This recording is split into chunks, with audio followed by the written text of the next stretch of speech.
नमस्कार साथियों, स्वागत है आप सभी का आप ही के अपने YouTube channel GK selection point Ramesh मुंड में। साथियों, आज मैं आपके बीच लेकर आया हूँ समसामयिकी करंट जीके अप्रैल 2020 का अंतिम भाग 3। और इस समसामयिकी में साथियों, आज सर्वप्रथम मैंने जो प्रश्न लिया है वो अभिनेता इरफान खान तथा ऋषि कपूर से संबंधित लिया है, क्योंकि हम सभी जानते हैं कि अप्रैल माह के अंतिम 2 दिन जो हैं वो हम सभी के लिए दुखद रहे हैं। हमने प्रसिद्ध अभिनेता इरफान खान तथा ऋषि कपूर को लगातार दिनों में खोया है। तो साथियों, सबसे पहला जो प्रश्न है वो इन्हीं कलाकारों को समर्पित है। आप अच्छी तरह संपूर्ण जानकारी प्राप्त करिए। अगर वीडियो पसंद आए तो चैनल को लाइक करें, शेयर करें और अधिक से अधिक सब्सक्राइब करें।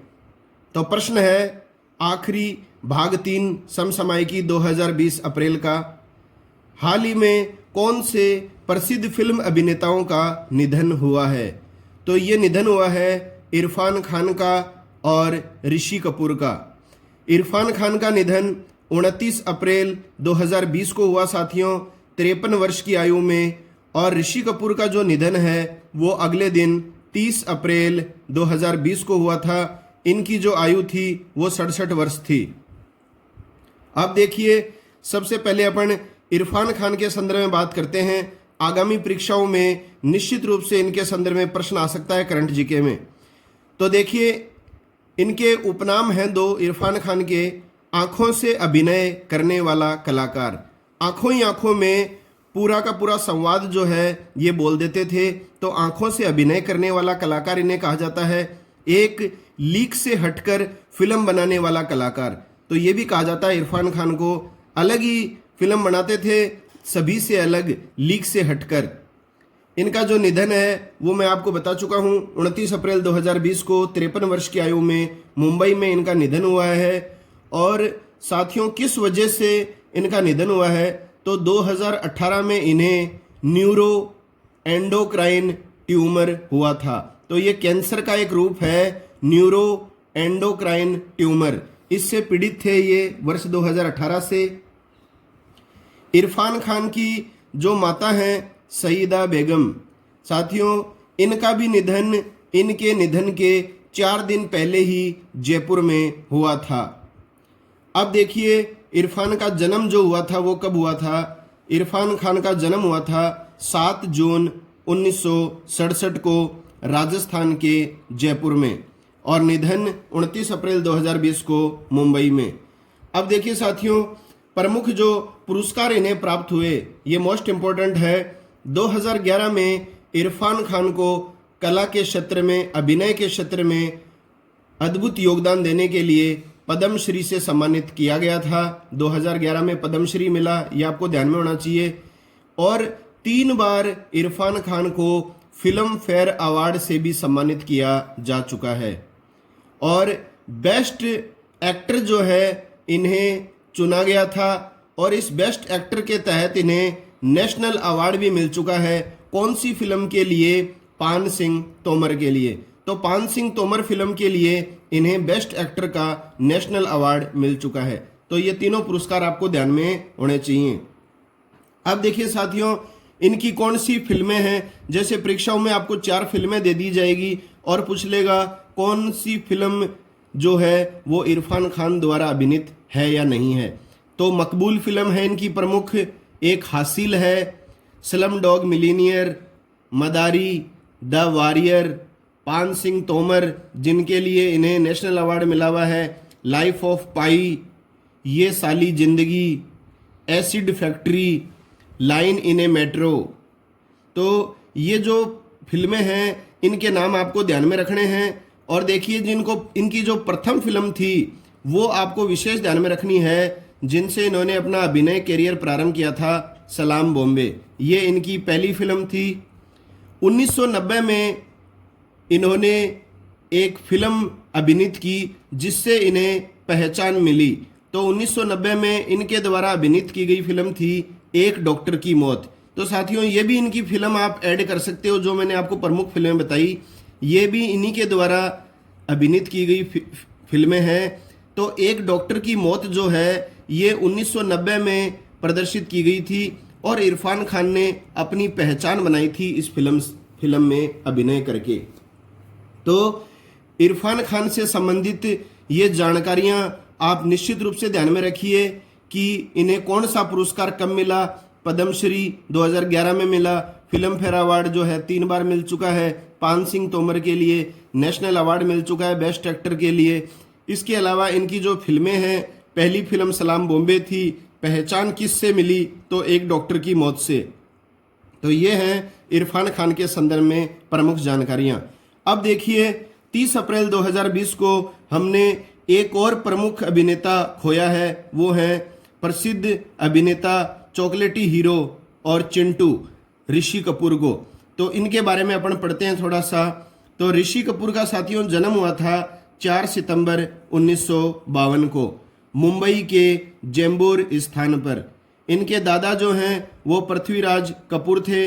हम सभी इस नाम से प्रसिद्ध हैं, जानते हैं इस नाम को, पृथ्वीराज कपूर को। इनके पिता जो हैं वो हैं राज कपूर और इनके 2 भाई हैं रणधीर कपूर और राजीव कपूर। तो मझले पुत्र जो हैं राज कपूर के वो हैं ऋषि कपूर। ऋषि कपूर के एक पुत्र है रणवीर कपूर, इसे आप अच्छी तरह जानते हैं, ये अभिनेता हैं। और पुत्री का नाम है रिधिमा कपूर।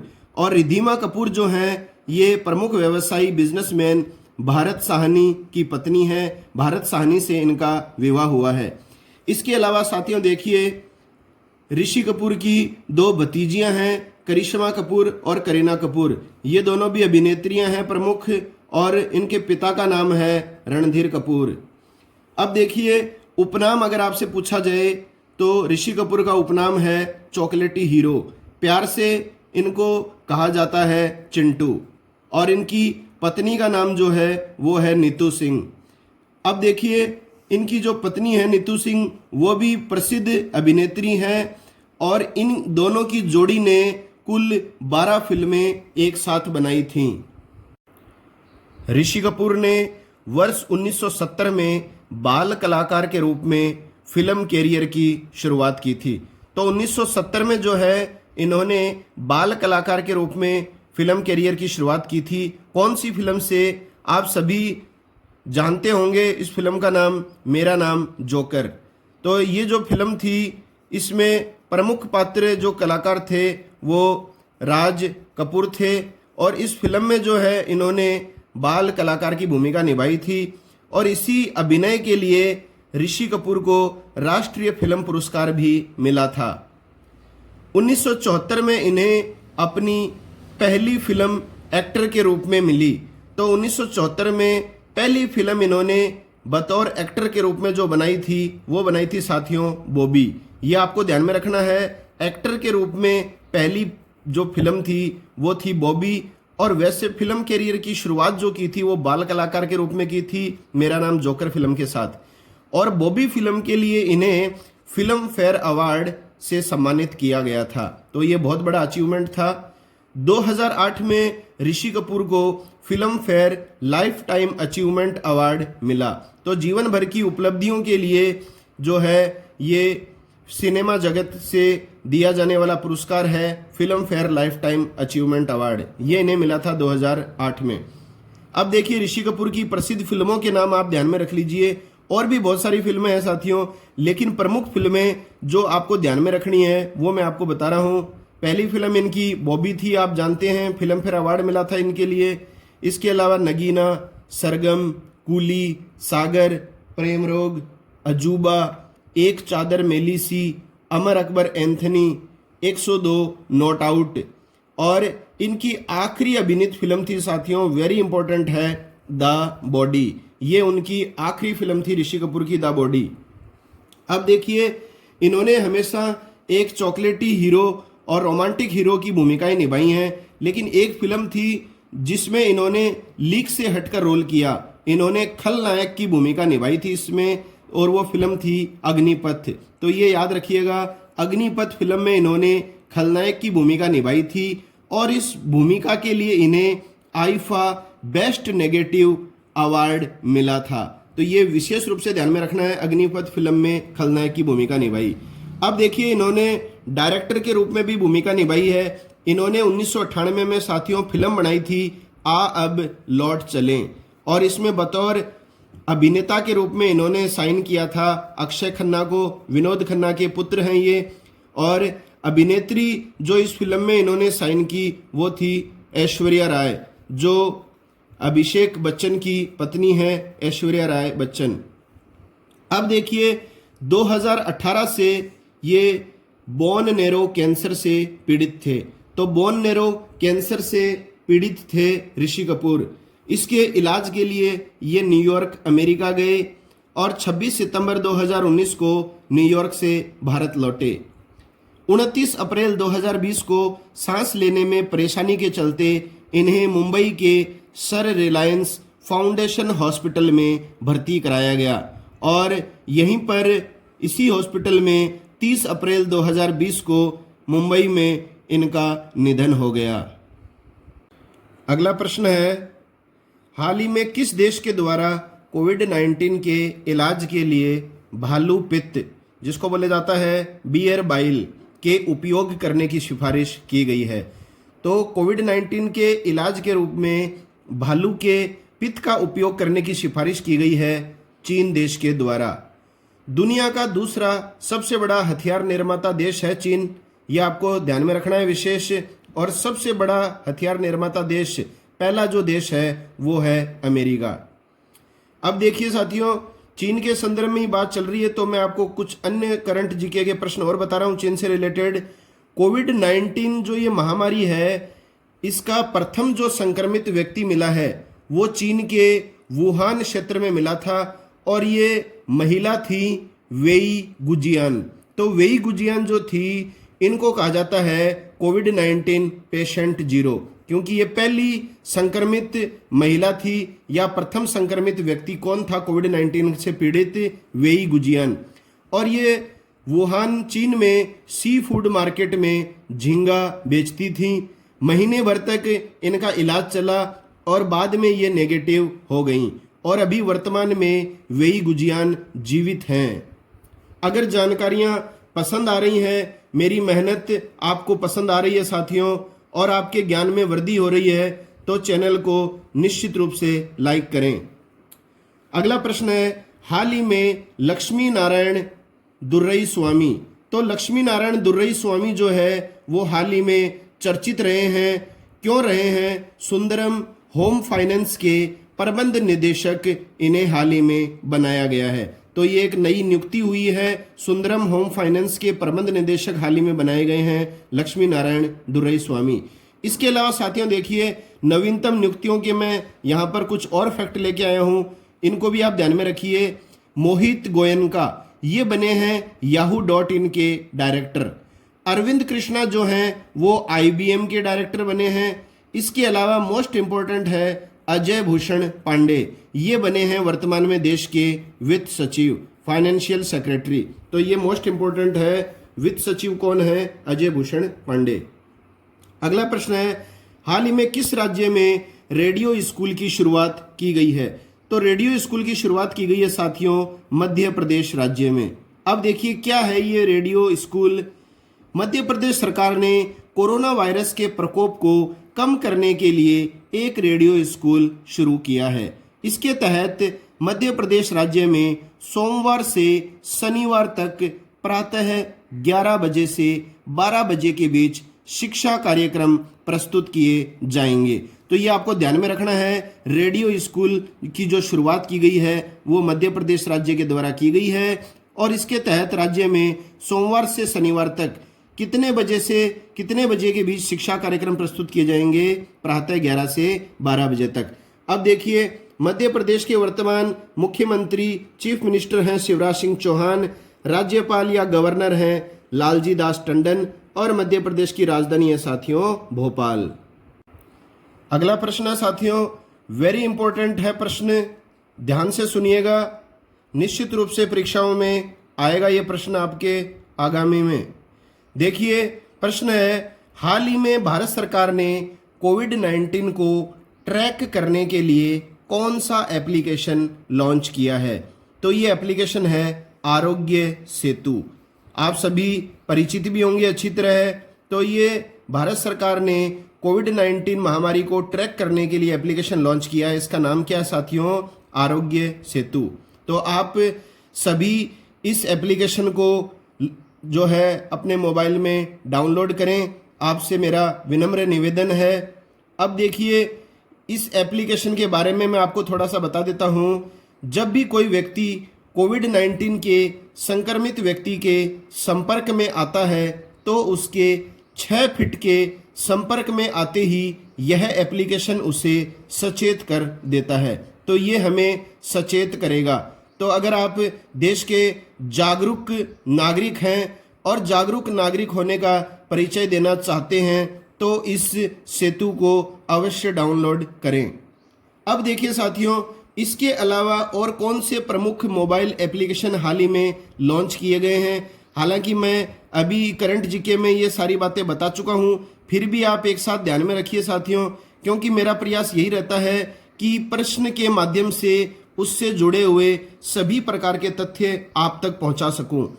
पहला है कोरोना वॉच। तो ये आपको ध्यान में आ गया होगा, किस राज्य की सरकार ने हाल ही में मोबाइल ऐप लॉन्च किया है?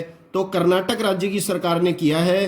कर्नाटक सरकार ने संक्रमित व्यक्तियों की हलचल या मूवमेंट ट्रैक करने के लिए यह मोबाइल ऐप चलाया है। अगला है प्रज्ञाम।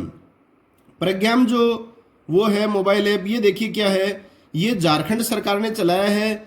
झारखंड सरकार ने लॉकडाउन के दौरान आवश्यक सेवाओं में लगे लोगों को ई पास जारी करने के लिए इस एप्लीकेशन को लॉन्च किया है।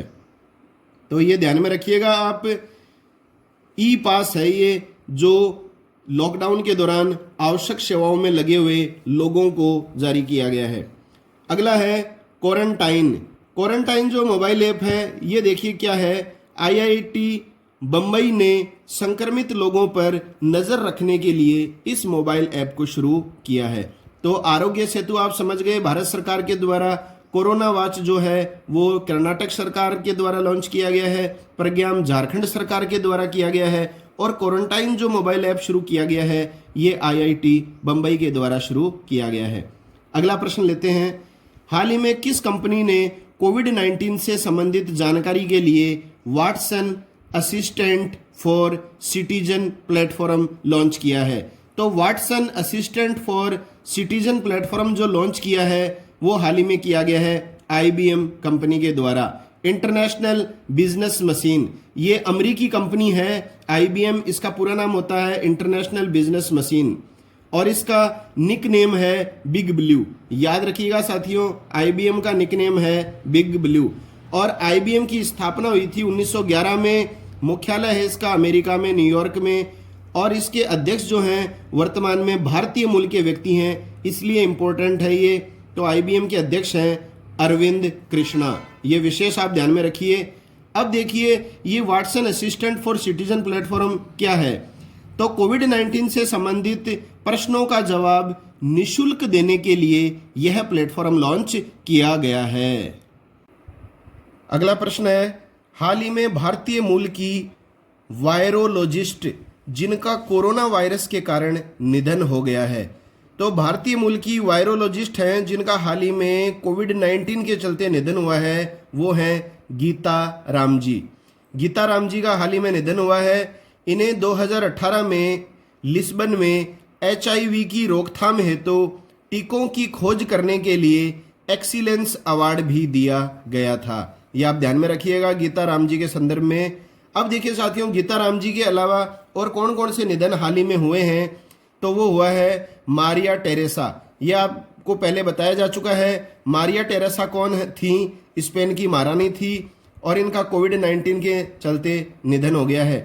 इसके अलावा एमी अवार्ड विजेता एडम स्लेसिंग, इनका भी निधन हो चुका है। इनके बारे में आपको और जानकारियां प्राप्त करनी है तो पीछे जो भी करंट जीके मेरे द्वारा प्रदर्शित किया गया है फरवरी और मार्च माह में, वो आप निश्चित रूप से देखिए सभी भाग। इसके अलावा जापान के हास्य अभिनेता केन शिमुरा, ये जो है इनका नाम आपने सुना होगा, बहुत ज़बरदस्त कॉमेडियन हैं, इनका भी हाल ही में निधन हो गया है। इसके अलावा ब्रिटेन के जो वर्तमान प्रधानमंत्री हैं बोरिस जॉनसन, ये भी कोरोना पॉजिटिव पाए गए हैं।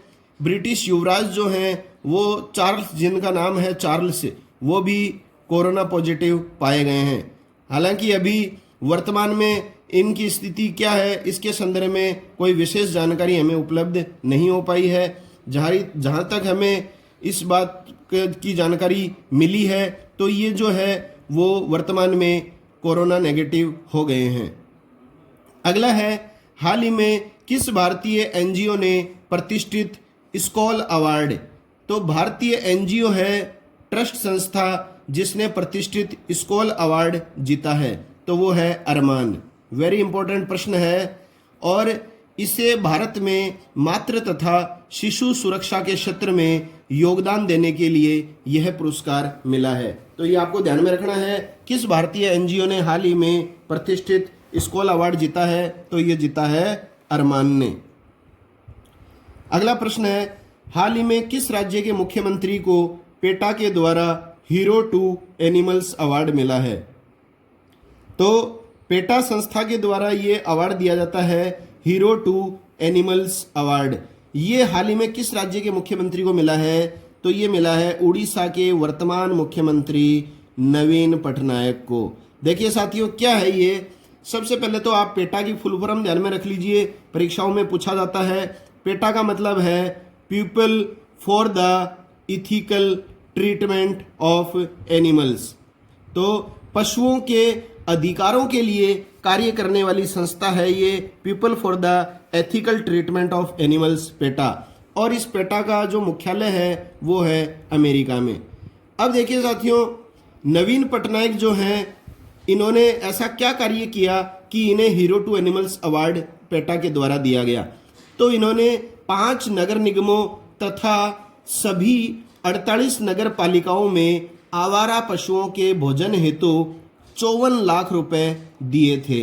तो सभी नगर निगमों, सभी मतलब उड़ीसा के 5 नगर निगमों और 48 सभी नगर पालिकाओं में जो है इन्होंने 54 लाख रुपए आवंटित किए थे ताकि आवारा पशुओं को भोजन की सुविधा उपलब्ध कराई जा सके, इस उल्लेखनीय कार्य के लिए। और उड़ीसा के राज्यपाल हैं गणेशी लाल। अगला प्रश्न साथियों, हाल ही में भारत के किस राज्य में मोदी किचन पहल की शुरुआत की गई है, तो मोस्ट इंपोर्टेंट प्रश्न है ये, मोदी किचन पहल। तो ये एक प्रकार का रसोई घर है। मोदी किचन पहल की शुरुआत की है तमिलनाडु राज्य सरकार ने। और कहाँ स्थापित की गई है ये मोदी किचन, कोयम्बटूर में। अब देखिए क्या है ये व्यवस्था, तो मोदी किचन पहल के तहत प्रत्येक दिन 500 लोगों को भोजन परोसा जाएगा और यह पहल 14 अप्रैल तक चालू रहेगी। तो 14 अप्रैल तक के लिए इस मोदी किचन पहल की शुरुआत की है तमिलनाडु राज्य सरकार ने। तो यहाँ 14 अप्रैल तक ही ये चालू क्यों रखी जाएगी, क्योंकि 14 अप्रैल को ही 21 दिन का लॉकडाउन पूरा होगा, इस वजह से की गई थी। और 10 किलोमीटर के दायरे में जरूरतमंदों को भोजन इस मोदी किचन पहल के तहत प्रदान किया जाएगा। अब देखिए तमिलनाडु के वर्तमान मुख्यमंत्री हैं एडापाडी के पालनी स्वामी, राज्यपाल गवर्नर हैं बनवारी लाल पुरोहित और तमिलनाडु की राजधानी है चेन्नई। अगला प्रश्न है, हाल ही में संयुक्त राष्ट्र संयुक्त पेंशन कोष के महासचिव पद से किसने इस्तीफा दिया है, तो संयुक्त राष्ट्र संयुक्त पेंशन कोष के महासचिव पद से हाल ही में त्यागपत्र दिया है साथियों सुधीर राजकुमार ने, याद रखिएगा अच्छी तरह। और 2017 में इनकी नियुक्ति की गई थी संयुक्त राष्ट्र संघ के महासचिव के द्वारा। अब देखिए साथियों, इसी से जुड़ी हुई महत्वपूर्ण बात है कि संयुक्त राष्ट्र संघ में भारत के स्थायी जो प्रतिनिधि थे वो थे सैयद अकबरुद्दीन। और सैयद अकबरुद्दीन जो भारत के संयुक्त राष्ट्र संघ में स्थायी प्रतिनिधि थे वो 30 अप्रैल 2020 को सेवानिवृत्त हो चुके हैं। तो ये आपको ध्यान में रखना है, 30 अप्रैल 2020 को सैयद अकबरुद्दीन जो है वो रिटायर्ड हो चुके हैं। और इसके स्थान पर जो नया बनाया गया है संयुक्त राष्ट्र संघ में भारत का स्थायी प्रतिनिधि, वो बनाया गया है टी.एस. तिरुमूर्ति को। मोस्ट इंपॉर्टेंट प्रश्न है आगामी परीक्षाओं की दृष्टि से। इसके अलावा देखिए साथियों, समीर अग्रवाल ये भी हाल ही में चर्चित रहे हैं, ये वॉलमार्ट के अगले अध्यक्ष बनाए जाने प्रस्तावित हैं। अगला प्रश्न है, हाल ही में जारी UNCTAD अंकटाड की रिपोर्ट के अनुसार चाइना के साथ वह कौन सा देश है जिसमें कोविड-19 के चलते भी यह देश मंदी से प्रभावित नहीं होगा। मतलब चीन के अलावा वह कौन सा देश है जो कोविड-19 महामारी के चलते भी जो है प्रभावित नहीं होगा मंदी से, तो वो देश है भारत। तो साथियों, ये जो अनुमान है ये अंकटाड संस्था के द्वारा लगाया गया है। इसकी फुल फॉर्म होती है United nation conference on trade and development. तो अंकटाड की फुल फॉर्म है United nation conference on trade and development. इसकी स्थापना 1964 में हुई थी और इसका मुख्यालय है जेनेवा, स्विट्जरलैंड में। अगला प्रश्न है, हाल ही में किसके द्वारा भारत की पहली कोविड-19 नमूना संग्रह मोबाइल ऐप लेबोरेटरी लॉन्च की गई है। तो देखिए साथियों, ये मोस्ट इंपोर्टेंट प्रश्न है। सैंपल स्टोरेज नमूना संग्रह मोबाइल लेबोरेटरी, ये जो है नमूना संग्रह मोबाइल लेबोरेटरी या प्रयोगशाला, ये किसके द्वारा लॉन्च की गई है? तो देश के रक्षा मंत्री राजनाथ सिंह के द्वारा इसको लॉन्च किया गया है। ये आपको ध्यान में रखना है, ये देश की पहली नमूना संग्रह मोबाइल लेबोरेटरी है और इस लैब में प्रत्येक दिन 1000 तक सैंपल्स की जांच की जा सकेगी। अगला प्रश्न है, हाल ही में बंटर ब्लिंटज कप जो शतरंज से संबंधित ऑनलाइन चैंपियनशिप है, किसके द्वारा जीती गई है? तो ये जीती गई है ईरान के एलिर्जा फिरोजा के द्वारा।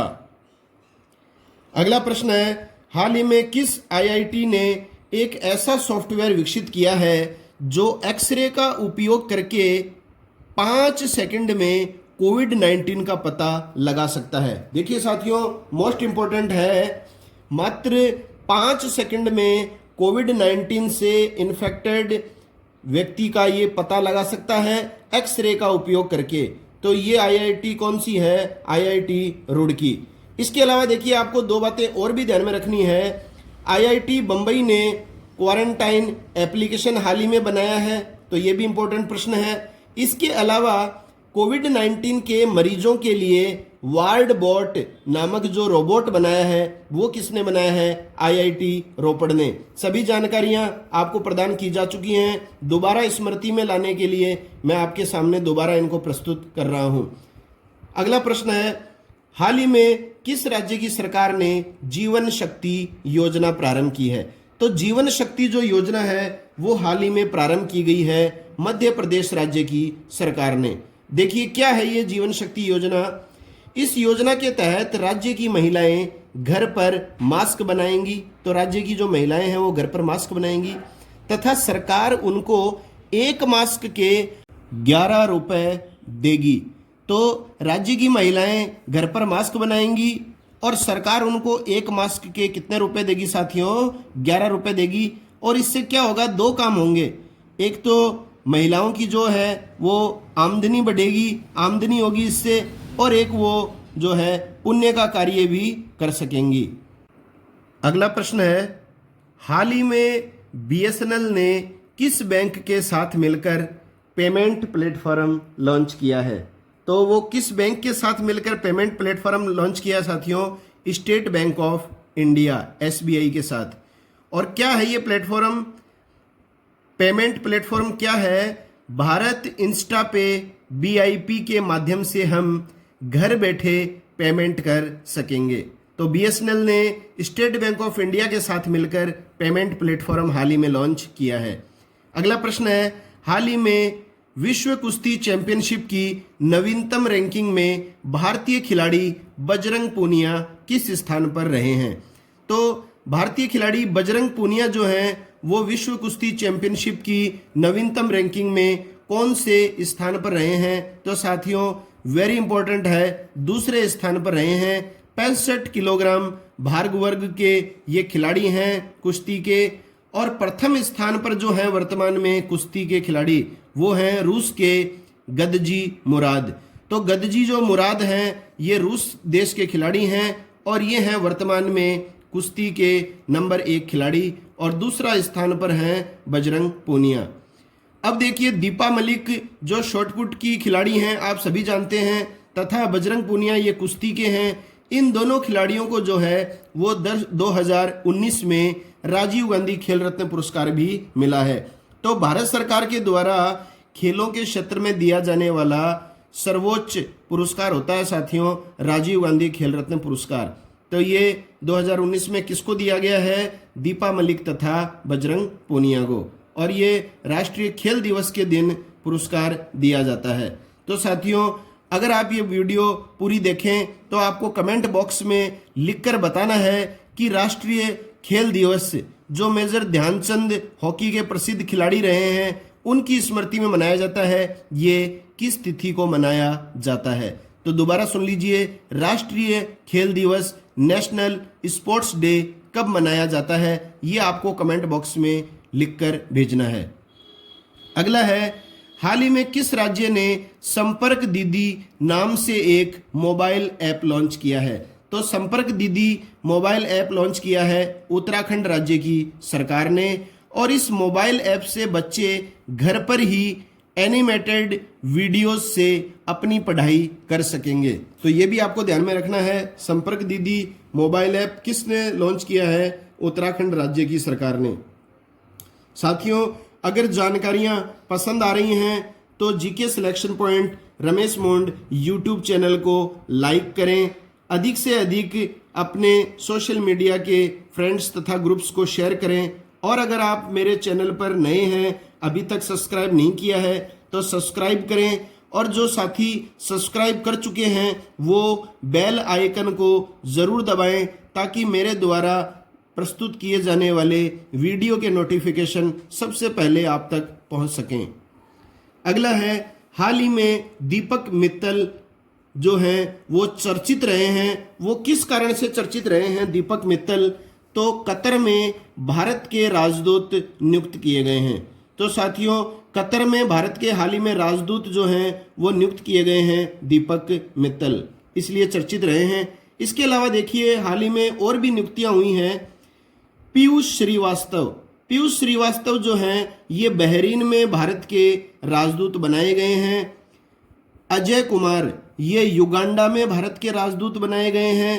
और जावेद अशरफ ये फ्रांस में भारत के राजदूत बनाए गए हैं।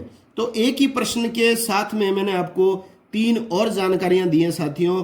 तो आपके लिए ये सभी नाम महत्वपूर्ण हैं, दीपक मित्तल, पीयूष श्रीवास्तव, अजय कुमार और जावेद अशरफ।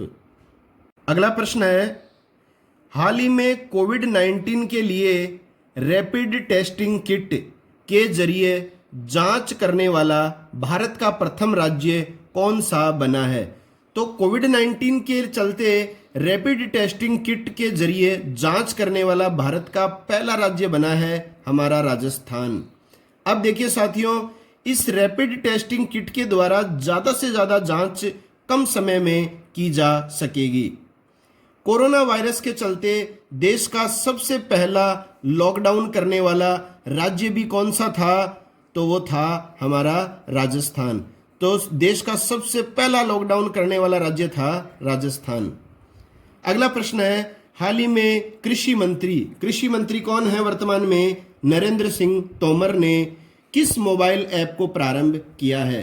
तो कृषि मंत्री ने मोबाइल ऐप प्रारंभ किया है किसान रथ ऐप। तो क्या है ये किसान रथ ऐप? देख लीजिए।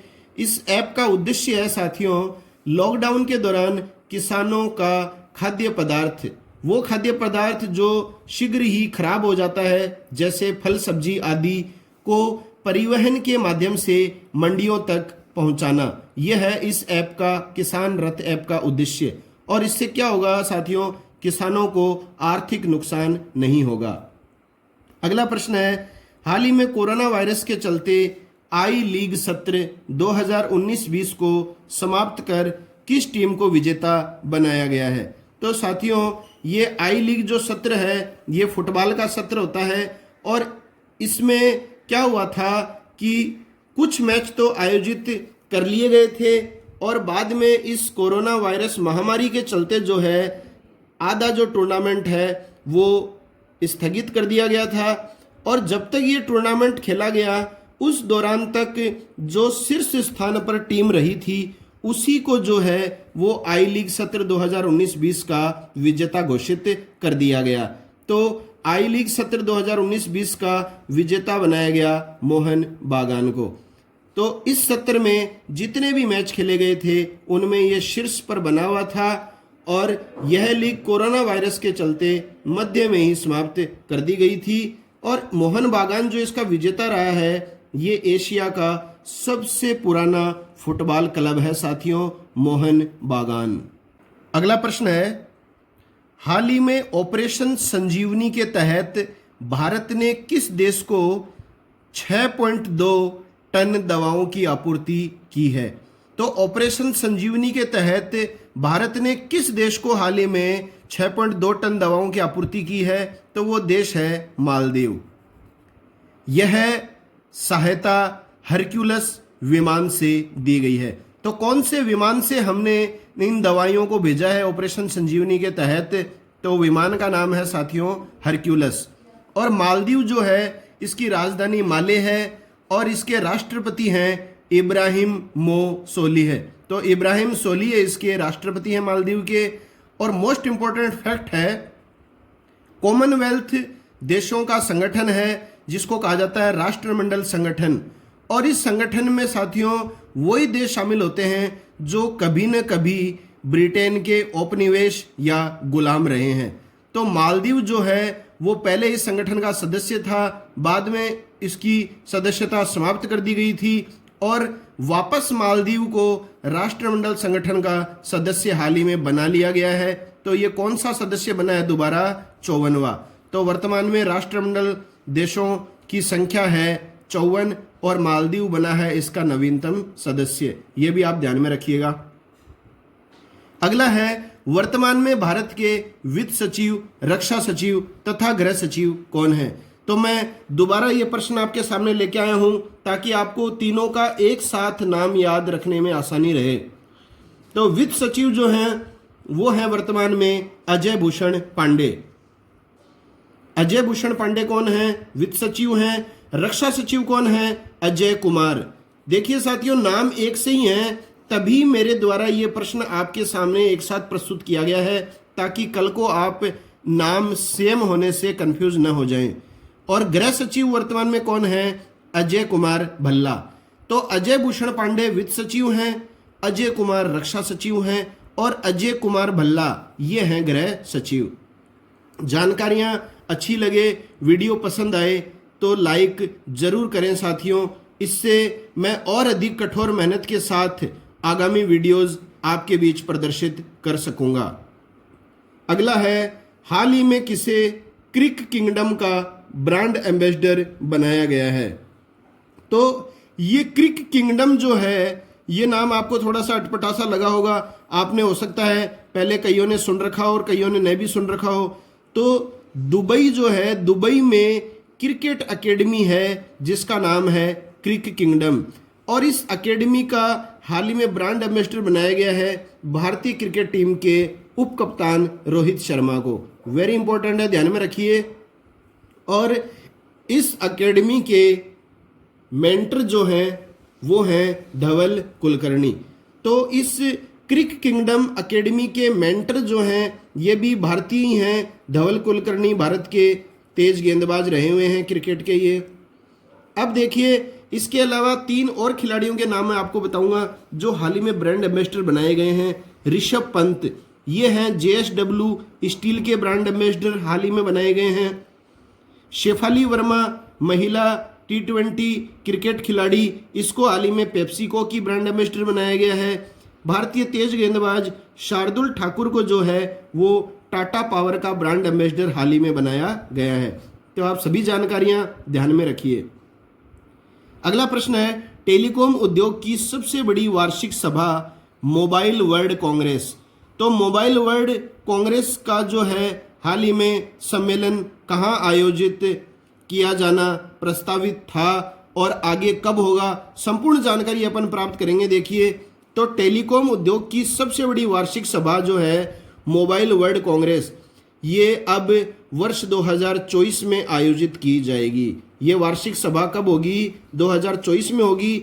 ये 2000 फरवरी 20 में बार्सिलोना में प्रस्तावित थी साथियों, लेकिन कोरोना वायरस के चलते जो है ये 2024 में होगी। इसके अलावा देखिए साथियों, चीन में इसी वर्ष 2020 में यूनेस्को का 44वां जो सत्र आयोजित होने वाला था, उसको भी कोरोना वायरस के चलते क्या कर दिया गया है? स्थगित कर दिया गया है। ये जानकारी मैं आपको पहले भी प्रदान कर चुका हूं। दोनों तथ्य वेरी इंपॉर्टेंट हैं। अगला प्रश्न है, हाल ही में सर्वे ऑफ इंडिया ने कोविड-19 से संबंधित जानकारी एकत्रित करने हेतु कौन सा एप्लीकेशन लॉन्च किया है? तो भारतीय सर्वेक्षण संस्था के द्वारा हाल ही में कोविड-19 से संबंधित जानकारी एकत्रित करने के लिए कौन सा ऐप लॉन्च किया गया है साथियों? मोस्ट इंपॉर्टेंट है सहयोग। देखिए क्या है ये, यह मोबाइल ऐप सरकार तथा सार्वजनिक स्वास्थ्य एजेंसियों को कोविड-19 महामारी को रोकने संबंधी महत्वपूर्ण निर्णय लेने में सहयोग करेगा। अब देखिए, इसके अलावा और भी ऐप हाल ही में लॉन्च किए गए हैं। मैं आपको बार बार ये चीज़ें बता रहा हूँ ताकि आपकी स्मृति में स्थायी रूप से ये फिट हो जाए। कोरोना वॉच जो है वो ऐप किसने लॉन्च किया था साथियों? कर्नाटक सरकार ने लॉन्च किया है। प्रज्ञाम ऐप किसने लॉन्च किया है? ये ऐप झारखंड सरकार ने लॉन्च किया है। और क्वारंटाइन जो ऐप है ये किसने विकसित किया है साथियों? आईआईटी बॉम्बई ने। तो इम्पोर्टेंट है सारी जानकारियां। एक साथ पूरे महीने की करंट जीके अगर आपको पढ़नी है तो मेरे इस YouTube से नियमित रूप से जुड़ जाइए। अब रोज रोज की करंट जीके के झंझट से आप मुक्ति पाइए और पूरी करंट जीके एक साथ आप मेरे इस YouTube चैनल पर पढ़ें। इसके अलावा अन्य जो टाइम है वो अपने अन्य विषयों पर आप ध्यान देकर बिताएं। अगला प्रश्न है, हाल ही में सतर्कता आयुक्त के रूप में किसके द्वारा शपथ ली गई है? तो सतर्कता आयुक्त के रूप में हाल ही में किसके द्वारा शपथ ली गई है? सुरेश एन पटेल के द्वारा। तो ये मोस्ट इंपॉर्टेंट है क्योंकि अभी कुछ ही दिन पहले मुख्य सतर्कता आयुक्त जो हैं वो बनाए गए थे संजय कोठारी। तो ये तो साथियों मुख्य सतर्कता आयुक्त के रूप में नियुक्त हुए हैं। इनकी सहायता के लिए एक होता है सतर्कता आयुक्त, तो सतर्कता आयुक्त है सुरेश एन पटेल। तो आपको ध्यान से प्रश्न पढ़ना है कि मुख्य सतर्कता आयुक्त पूछा जा रहा है या सतर्कता आयुक्त। अब देखिए, दिलीप कुमार पटेल जो है इनकी नियुक्ति किस में हुई है? हाल ही में एनटीपीसी में मानव संसाधन निदेशक इनको नियुक्त किया गया है। इसके अलावा विमल जुल्का ये हाल ही में बनाए गए हैं मुख्य सूचना आयुक्त। अगला प्रश्न है, हाल ही में जे अरुण कुमार किस कारण से चर्चित रहे हैं? तो जे अरुण कुमार जो हैं वो हाल ही में किस कारण से चर्चित रहे हैं? इन्हें अमेरिकी क्रिकेट टीम का कोच या प्रशिक्षक बनाया गया है। तो अमेरिका की क्रिकेट टीम का हाल ही में प्रशिक्षक कोच किसे बनाया गया है? जे अरुण कुमार को। और ये कर्नाटक से संबंधित क्रिकेट खिलाड़ी हैं और आईपीएल में किंग्स 11 पंजाब के बल्लेबाजी कोच भी ये रह चुके हैं। और अप्रैल 2020 माह की करंट जीके का अंतिम प्रश्न है, हाल ही में संयुक्त राष्ट्र यूनाइटेड नेशन में भारत के स्थायी प्रतिनिधि के रूप में किन्हें नियुक्त किया गया है? तो इसके संदर्भ में अपन ने पहले एक बात की भी थी व्याख्या के रूप में। तो हाल ही में भारत के स्थायी प्रतिनिधि के रूप में किन्हें नियुक्त किया गया है? टीएस तिरुमूर्ति को। तो टीएस तिरुमूर्ति को जो है वो किसके स्थान पर बनाया गया है संयुक्त राष्ट्र में भारत का स्थायी प्रतिनिधि? तो अकबरुद्दीन की स्थान पर बनाया गया है। 30 अप्रैल को अकबरुद्दीन जो हैं, सैयद अकबरुद्दीन जो हैं वो सेवानिवृत्त हो गए हैं, रिटायर हो गए हैं। तो ये ध्यान में रखिएगा आप, टीएस तिरुमूर्ति मोस्ट इंपॉर्टेंट है संयुक्त राष्ट्र में भारत के स्थायी प्रतिनिधि। अब देखिए साथियों, इसके अलावा और भी जो नियुक्तियां हाल ही में हुई हैं, तो यस बैंक के सीईओ बने हैं प्रशांत कुमार। इसके अलावा SEBI security and exchange board of India, SEBI की एग्जीक्यूटिव डायरेक्टर बनी हैं बबीता रायडू। और टोक्यो जनरल इंश्योरेंस की सीईओ हाल ही में बनाई गई हैं अनामिका रायडू। ये नियुक्तियां भी आप ध्यान में रखिए।